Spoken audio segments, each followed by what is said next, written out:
Greetings, AP English students. So this is our second close reading YouTube mini lesson with me. Today we're looking at Lynn Nottage's Sweat. We read and discussed her Poof, her short play earlier, and hopefully by this time you've seen and read the first scene from Sweat. And we know that it's kind of bouncing back and forth in time. It starts out in the present moment of the play, 2008, and then scene two, where we're going to picks up in the year 2000.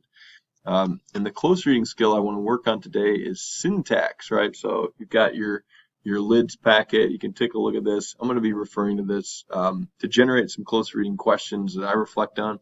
I'm not going to write out my responses. You guys know how to do that from practicing over the spring and the summer. But I'll model the kind of thinking that you want to be writing on with some evidence from the text. So these are some of the questions I'll be thinking about. I especially want to be thinking about, which of the four moods in terms of syntax, is it declarative, like a flat declarative statement? Is it interrogative, like a question? Is it imperative, a command? Is it exclamatory, exclamation mark? And, why would an author use that? I'll think also about, let's see, which of these other ones? Yeah, this is really important anytime you're going to play, like we did this with Raising the Sun last year, thinking about where there's a shift in the tone, the way the playwright or the characters are approaching the subject, or the mood in which we, the audience, are experiencing that subject. I'll definitely be sensitive to that. So I'll focus on those two, really, number 6 and number 11. But all of them are in play when you're reading, and all of them are fair game and great for you to think about for your homework assignment. So let's dive in. So Sweat, look at this beautiful new book, winner of the 2017 Pulitzer Prize.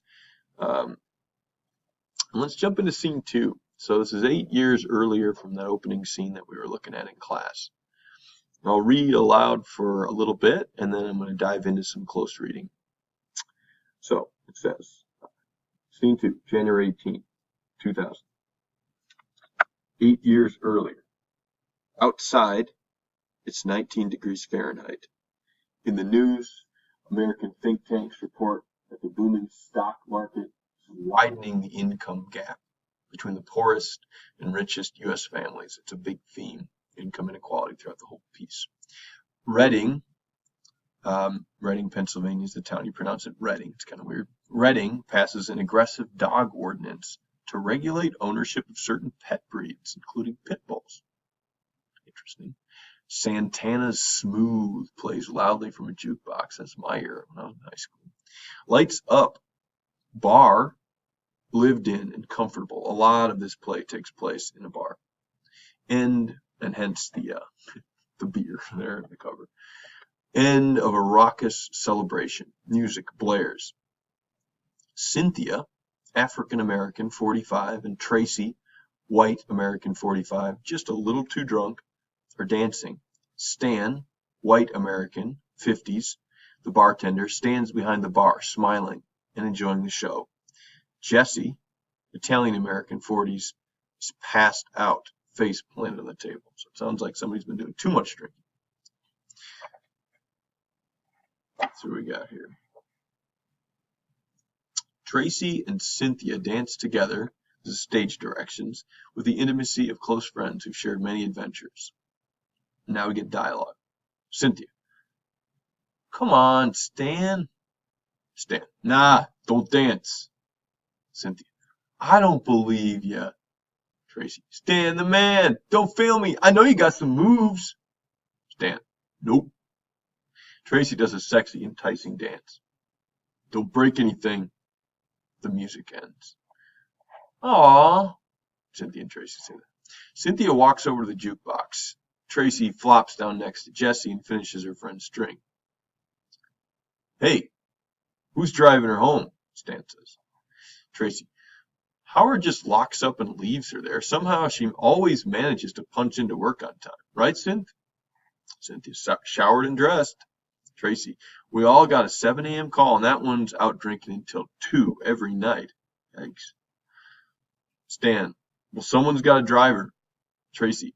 Not happening. I got the inside of my car cleaned Thursday. Hey, Cynthia, Stan says, can you drive Jesse home? Cynthia, hell no, she was the designated driver. Tracy laughs and nudges Jesse. Tracy, Jesse!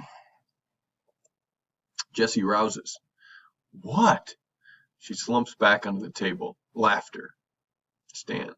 Well, she can't stay here.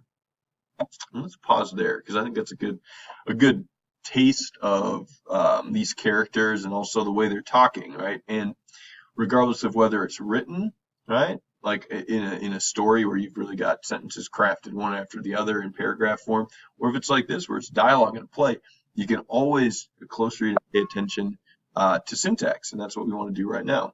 So let me start here with just kind of refresh your memory what we previewed. Uh, let's look at the four moods, right? So I mentioned earlier, declarative would be like a statement, interrogative, a question, imperative, a command, exclamatory would be something like you exclaim with an exclamation point, and kind of see the variety of them and maybe why they would use, why Lynn Nottage would craft the script this way. I'm going to start with thinking about interrogative, right? I mean, if you look here at Stan's character, he's the bartender and he's responsible for what happens at his bar. So, for instance, if someone has too much to drink and they get in a car and they get in an accident, he and the bar could be liable for that. So take a look at some of the ways that he's asking questions and see that, right? Look at the first thing that we hear here after, Cynthia and Tracy are having fun and dancing. They've had a lot to drink. Stan, the music cuts and he says, hey, who's driving her home, right? The use of interrogative there really shifts the mood to one of concern and preoccupation. And we can see that Stan is concerned, right? What's going to happen with Jesse? She's clearly drunk. What's going on, right? And the interrogative, the questioning mood continues, right? Right? Tracy, they talk about, what's happening to her, how she's even though she's out and drunk the night before, she comes into work. And, Stan then says, hey, Cynthia, can you drive Jesse home? So we can see the repetition of his question, the interrogative, really establishes Stan as someone who is really occupied. This could be concern. It could also just be, frankly, just worry about, not wanting to get in trouble if something happens. But we can see that the use of the interrogative really follows that mood. So that's an example of how looking at the mood really communicates some of what Nottage is trying to establish, which is Stan's preoccupation or worry. How about thinking about, let's see, how does syntactic shifts reflect the author's shifting tone, mood, subject, or audience? Well, I think that's interesting too, because in the same scene, it starts with this sort of like just celebration, like Cynthia and Tracy are like, Stan the man, they're really excited. You can see exclamatory exclamations. And Stan, kind of stops it with this question. So the mood shifts kind of, in my mind, as I'm reading from one of like real celebration to a reality check that Stan's like, hey, who's driving her home? And that carries through there, because they kind of go back into it. They're laughing, they're just like, they find it funny the way Jesse is, at the bottom of 14. And then if you look here, after they laugh, Stan here, instead of using interrogative, it's a flat declarative sentence. She can't stay here. And to me, that really shifts this mood. We've got laughter here, and then all of a sudden, boom. No, you know what? Stan is really, he's pretty serious in this moment. So I know that I'm really going very close reading, but the reason I'm doing this is just to show you that, paying attention to syntax from line to line is going to help you be aware of the subtle tonal shifts. And believe me, if I was an actor, right, I'd definitely be paying attention to this as well. And granted, different actors could play the scene in different ways, but that's the way that I was reading it. So if I was writing a reflection, I'd definitely be paying attention, especially to the character of Stan, and just the ways that he uses both declarative and interrogative moods to provoke a shift in both his tone in terms of how he's approaching the scene, and also the overall mood of the scene, because it's not purely celebration for the audience, right? Because they're aware there's kind of this undercurrent of concern and worry. And I think that actually that mixed mood carries through a lot of the play. All right. So that is an example of a close reading, looking at a couple of elements of syntax, right? The four moods that we've talked about in class, as well as mood and tone shifts. So I invite you to use those questions or any of the questions on our lovely LIDS syntax question sheet. These are definitely things that you can modify. Like if you feel like, oh, you know what, I want to kind of change the question around a little bit, but use that vocabulary. A lot of you did that for your pre-AP work. You can continue to do that. And in addition, use the critical lenses for a question, like you did really and did a really nice job with our 2 short plays last week.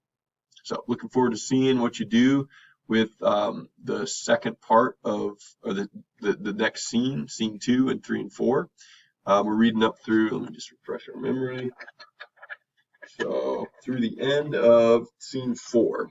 So you'll read to page 44 for homework next week. Looking forward to discussing things you noticed and what you're thinking about the play.